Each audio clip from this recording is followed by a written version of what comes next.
உலகன் தொலைக்காட்சிக்காக ஆசான் செந்தமிழ்ச்செழியன். கம்யூனிஸ்ட் அதாவது பொது உடைமை கட்சி தோற்று போயிருக்கலாம், ஆனால் கம்யூனிசம் பொது உடைமை வெற்றி பெற்றிருக்கிறது. ஒரு முதலாளி அனுபவிக்கின்ற ஆடம்பரங்களை தவிர்த்து அத்தனையும் இன்றைக்கு ஒரு தொழிலாளி அனுபவிக்கிறான் என்பது கம்யூனிசத்தின் வெற்றி.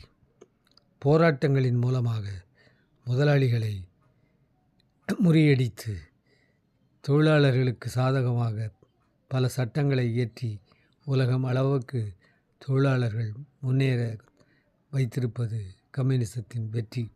அடிமைத்தனமாக அடக்கி வைத்து கதவுகளை பூட்டி வைத்து உணவுகளுக்கு அளிக்காமல் பகலிரவு பாராமல் அடைத்து வைத்து வேலை வாங்கி அடிமை முறையை ஒழித்து 8 மணி நேரத்திற்கு பிறகு இங்கே நாங்கள் எட்டிக்கூட பார்க்க முடியவில்லை என்று வாழ்க்கையை அனுபவித்து கொண்டிருக்கிற தொழிலாளர்கள் பொது உடைமை கட்சிக்கு, கம்யூனிஸ்ட் கட்சிக்கு நன்றி சொல்ல வேண்டும்.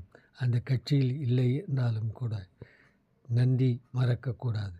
நன்றி மறப்பது நன்றன்று, நன்றல்லது அன்றே மறப்பது நன்று என்பது குறளியம். நன்றி, வணக்கம். உலகன் தொலைக்காட்சிக்காக ஆசான் செந்தமிழ்ச்செழியன்.